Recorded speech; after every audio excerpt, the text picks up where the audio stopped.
Though Rawlings became an instant hero for his patriotism, courage, and dislike for injustice, Ghanaians were not enthused about the country experiencing another long period of military rule, and therefore the AFRC had to abide by its own promise of going back to the barracks on October 1st, 1979.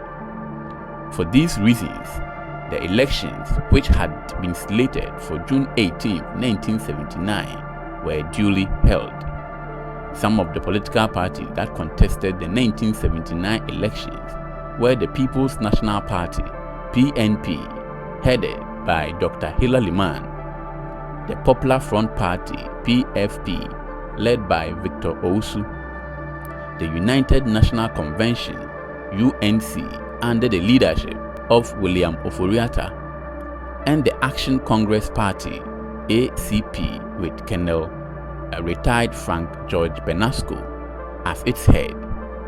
Others were the Third Force Party, TFP, and the Social Democratic Front, SDF, led by John Bilson and Ibrahim Manama, respectively.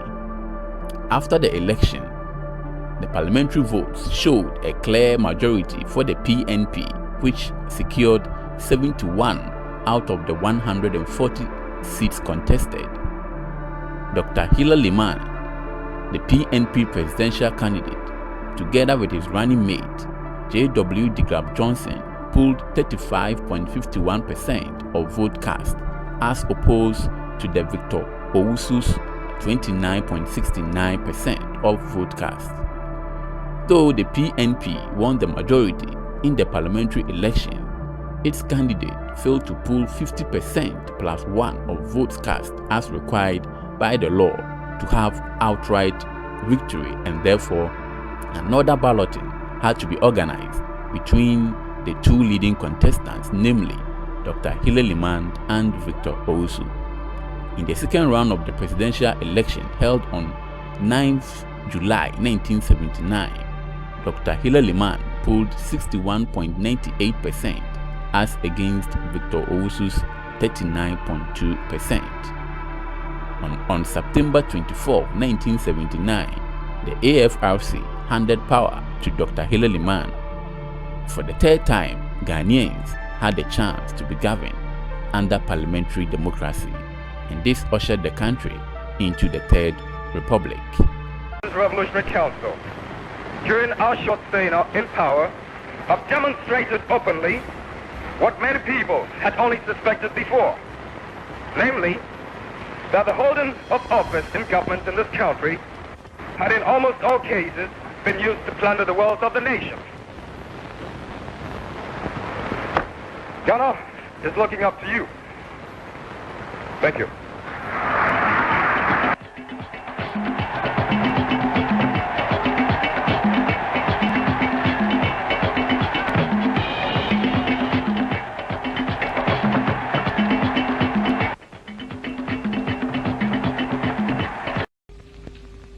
Now that the people of Ghana have democratically elected me to their president, I call on all, in the true spirit of patriotism, to come together as one united country, determined to solve the many and difficult problems facing us. Let us marshal the rich human resources available throughout the country and together march forward in unity and service to the nation. All of us have a duty to work to salvage our shattered economy and regain the lost image and prestige of Mother Ghana. Each and every one of us has a role to play. To this end, no sacrifice can be too great. No offer can be too little. As emphasized during the election campaign, my administration shall be based on discipline, probity, and hard work. I assure you I assure you that I shall do my best to uphold these principles. I will set the appropriate examples myself. And of course, I expect and will insist on efficiency in the various sectors of the economy and in the public services.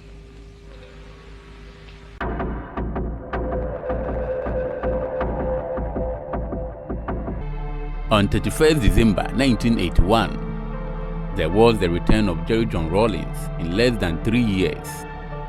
The PNP government was overthrown in a bloodless coup led by Jerry John Rawlings on 31st December 1981. Rawlings declared that holy war was necessary due to the failure of the PNP government to provide effective leadership and the collapse of the national economy and state services. He went on to announce the suspension of the 1979 Third Republican Constitution, the dismissal of all members of government, the dissolution of parliament, and the banning of political parties. Rawlings proclaimed the establishment of the Provisional National Defense Council, PNDC. This military government ruled Ghana from December 1981 till 7 January 1993, when Rawlings was elected as the first president of the Fourth Republic under the government of the National Democratic Congress. In less than a year into the PNDC's regime, 30th June 1982, Ghana was again hit with another sad news. This time it was not a coup, but the country woke up to the news of the gruesome murder of 3 High Court judges and a retired army officer. These High Court judges were Cecilia Corantin, Frederick Opoku-Sarkodie, and Kwadwo Ejei-Ejapon. The retired army officer was Sam Akwa, who was then the head of personnel at Ghana Industrial Holding Corporation, GIHOC. The reasons for their murder was unknown. Cecilia Corantin Addo was abducted and murdered in secret by some unknown men on 30th June 1982, along with the 2 other Supreme Court justices, Frederick Opoku-Sarkodie and Kwadwo Ejei-Ejapon, and the retired army officer Sam Akwa. The murder took place at the Bundasi military shooting range in the Accra Plains during the hours of a nighttime curfew. The unknown men had taken their captives to the Bundasi military firing range and executed them. The murderers carried along a gallon of fuel, petrol, with which they set fire to the bodies to cover up their crime. But historical accounts have noted that it rained that day, so the bodies did not burn as the murderers had wanted.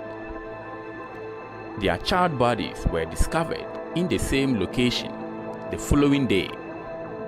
Following intense pressure on Rawlings and the PNDC, a Special Investigation Board, SIB, was formed by the government to investigate the murderers. The SIB was headed by former Chief Justice, Mr. Justice Azukrepi, to unravel the mystery.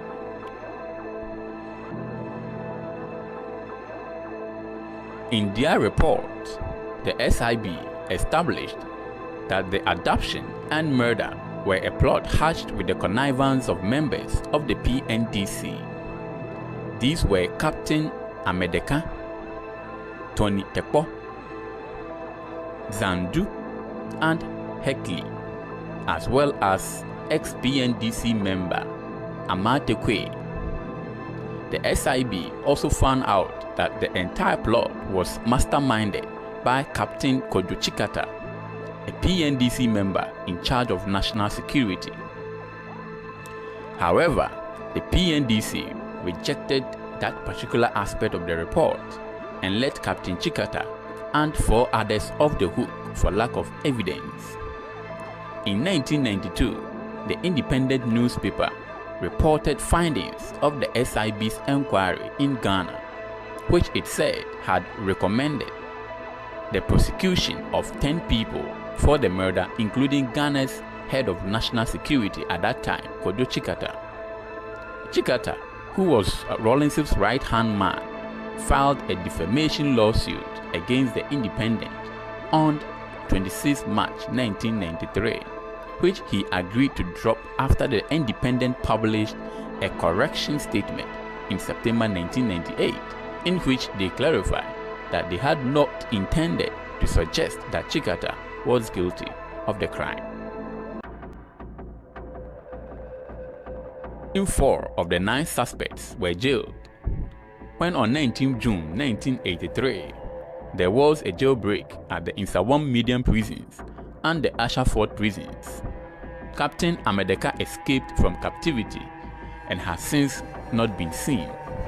But his 3 accomplices, Tony Tepo, Asanzu, and Hekle, as well as ex-PNDC member Amate Kwe, were executed by firing squad.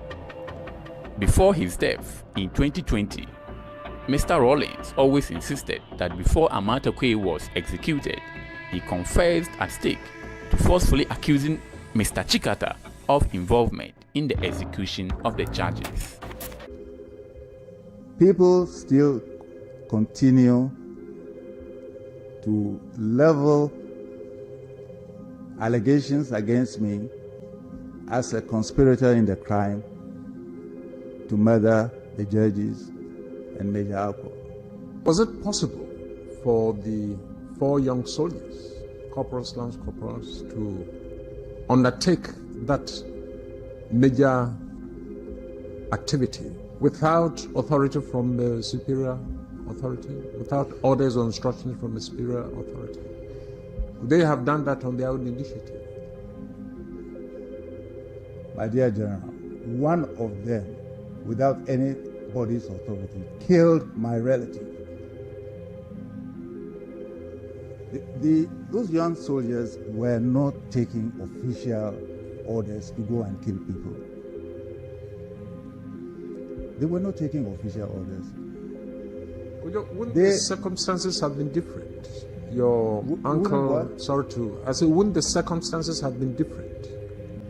I don't know the sort of reasons why they would have killed your uncle. I don't know. But whether they knew him or there was some sort of personal reason, I don't know.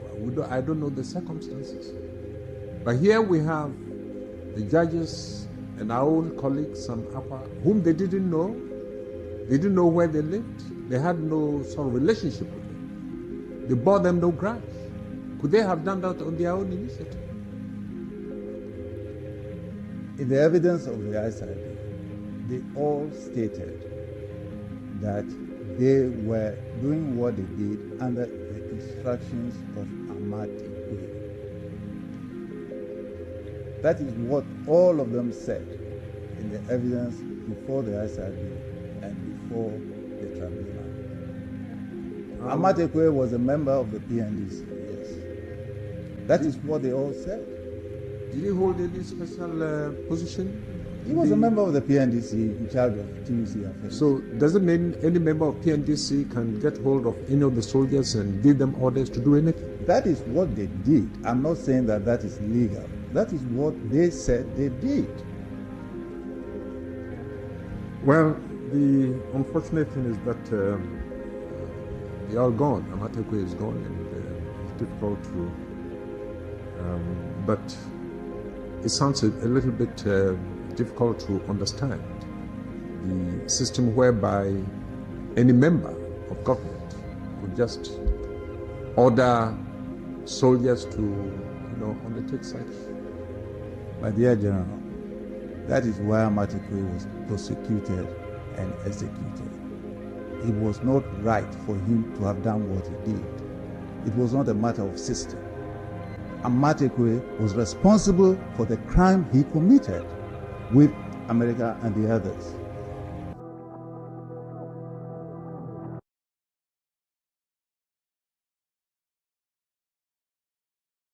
This video is actually in parts.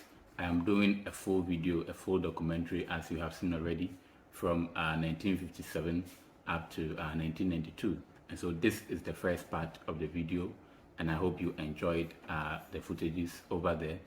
I'll be doing the next parts, and that's the Second Republic, Third Republic, as well as the Fourth Republic, right from the CPP to the NLC to the PPP, the PP to the NRC, to the SMC1, SMC2, to the AFRC, PNDC, up until the Fourth Republic. So there are a lot for you to enjoy from this video. I know it's going to be a very long video, so I've decided to do it in parts, and this is the first part. Do not forget to subscribe, share our links to people that you think may be interested in the video, and have a nice day, and thank you for watching.